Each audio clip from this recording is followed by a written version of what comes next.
nous encourageons vraiment, je tiens personnellement, en tant que directeur d'une entreprise, d'encourager l'autorité de régulation de la sous-traitance, l'honorable Miguel Kachal, de continuer à recommander ces sociétés. Nous demandons au chef de l'État de s'impliquer dans cette situation qui nous met mal à l'aise. La FEC doit comprendre qu'elle doit aussi nous laisser vivre parce que c'est entre nos mains que repose la vraie classe de la RDC.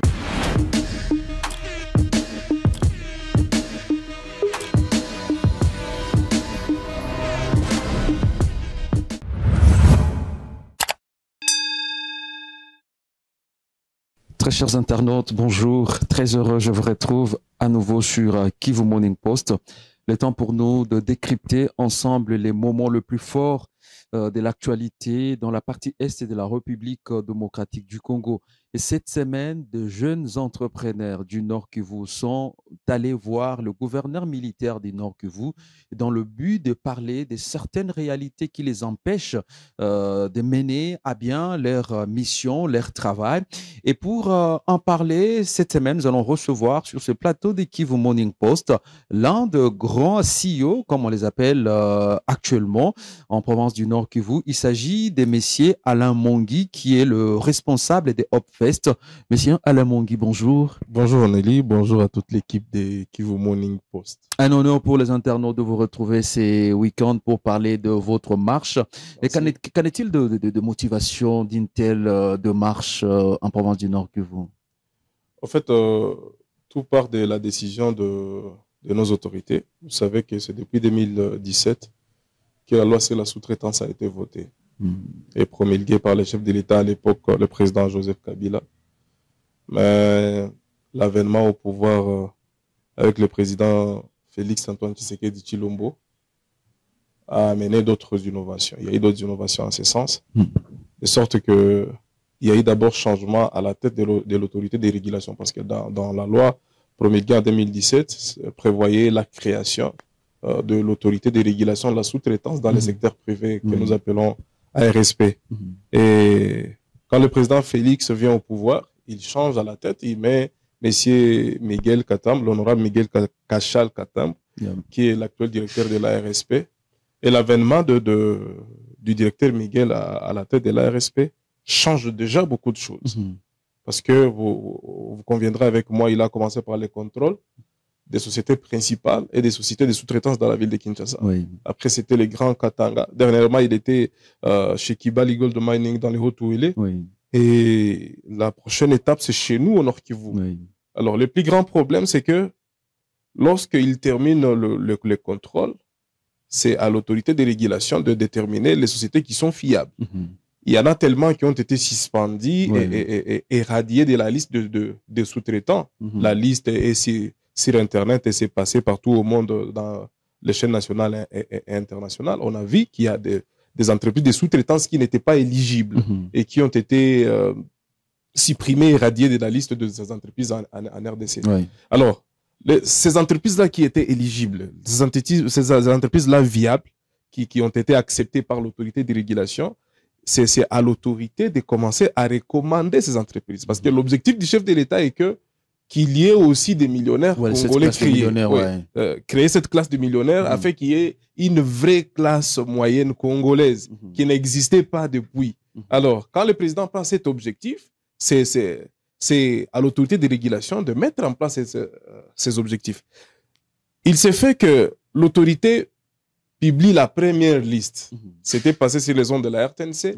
L'autorité publie la première liste des entreprises, et juste une petite liste de 25 entreprises qui ont été recommandées dans la société Tanke Fungurume Mining. Là, nous sommes dans les lois là-bas. Aussitôt la liste publiée à la RTNC, 2 jours après, nous voyons la FEC, qui est la Fédération des entreprises du Congo. Qui est la Fédération des entreprises du Congo, nous acceptons, mais nous savons, nous tous, que la FEC défend toujours les intérêts des entreprises principales. Et donc, il n'est pas question que la FEC puisse défendre le petit entrepreneur congolais que nous sommes. C'est hors de question. En plus de cela, les frais d'adhésion... Donc, c'est un club de millionnaires qui veulent encore se défendre entre millionnaires et laisser pourrir la vraie classe moyenne de la RDC. Voilà pourquoi nous nous sommes insurgés contre cette démarche. La FEC qui veut que toutes les entreprises qui seront recommandées dans les entreprises principales soient membres de la FEC. Vous savez, Onélie, notre constitution de 2006 prône la liberté d'association. Oui. La FEC doit comprendre que c'est une corporation comme toutes les autres. C'est une association où les membres sont libres d'adhérer et de ne pas adhérer. On ne peut pas forcer à quelqu'un d'adhérer à la FEC seulement parce que c'est la FEC. Non, on adhère à une association lorsqu'on prouve que mes intérêts dans cette association seront protégés. C'est une chambre de commerce qui n'est pas obligatoire. Tout comme les sous-traitants peuvent se réunir aujourd'hui. Et créer leur structure. La loi nous autorise de créer notre chambre de commerce. C'est tout à fait possible. Mais est-ce que, Alain, mais il faut quand même en parler. Oui. Parce que normalement, certes, pour entrer dans la sous-traitance, il faut avoir des moyens de bord. Oui. Et vous êtes cette jeunesse, vous avez des ambitions. Mais est-ce que vous avez les moyens de votre politique? Nous commençons à les avoir. Avec la RSP, nous commençons à les avoir. Dernièrement, nous étions à Kinshasa en réunion avec l'autorité de régulation. On a pris toutes les dispositions afin que les jeunes Congolais puissent aussi se retrouver dans la chaîne de valeur. La FEC avait toutes ces entreprises depuis toutes ces années, mais il n'avait pas donné les opportunités aux jeunes que nous sommes. Alors, quand le président veut nous donner des opportunités, nous jeunes, afin que nous puissions employer d'autres jeunes, mais il y a des vieux de la FEC qui ont des entreprises depuis des années. Ils ont déjà...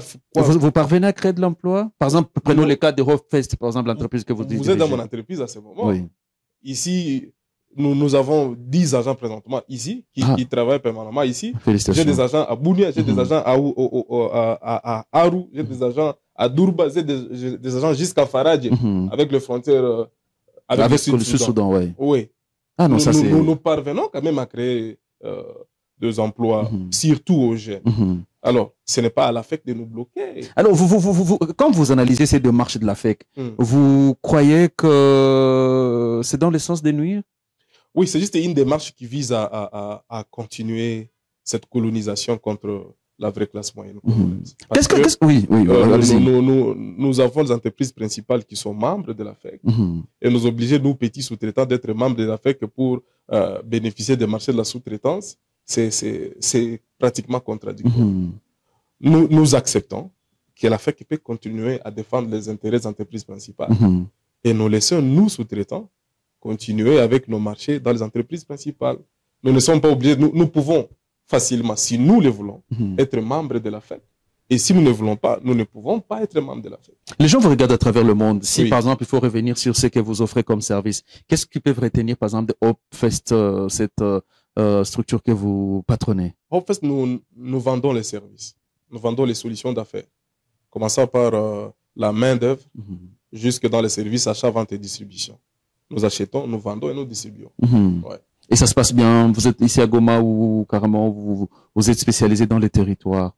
Ouais, nous sommes à Goma, nous sommes dans la province de Nord Kivu, nous sommes dans la province de l'Ituri, nous sommes dans la province du Haut-Ouélé. Alors, réfléchissons par exemple dans votre démarche parce que vous avez été reçu par Peter Chirumwami, des promesses ont été faites.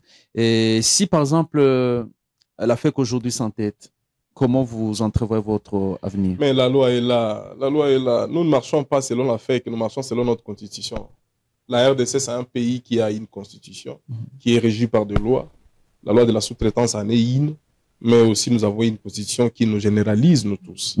Ce que nous pouvons dire, c'est que, je reviens encore ce que j'ai dit tantôt, que la loi sur la liberté d'association, d'appartenir à la libre association existe en RDC. Et que donc, nous, jeunes sous-traitants, nous sommes en cours d'élaboration et voir comment est-ce que nous pouvons nous structurer et faire notre chambre de commerce à nous-mêmes afin que nous puissions bénéficier de ces marchés. Tout ce que nous pouvons dire à la FEC, que cette démarche-là de bloquer les sociétés de sous-traitance que nous sommes, à ne pas accéder aux recommandations de l'ARSP parce que nous ne sommes pas membres de la FEC, nous rappelons seulement que être membre de la FEC n'a jamais été obligatoire. L'époque du MPR est vraiment révolue et que donc nous sommes libres aussi de nous réunir, de faire notre corporation et même indépendant, la loi nous reconnaît le droit de recevoir ces recommandations et aller gagner des marchés dans des sociétés minières, des sociétés brassicoles, des sociétés de télécommunications, comme le prône l'autorité de régulation. Voilà pourquoi ici, nous encourageons vraiment.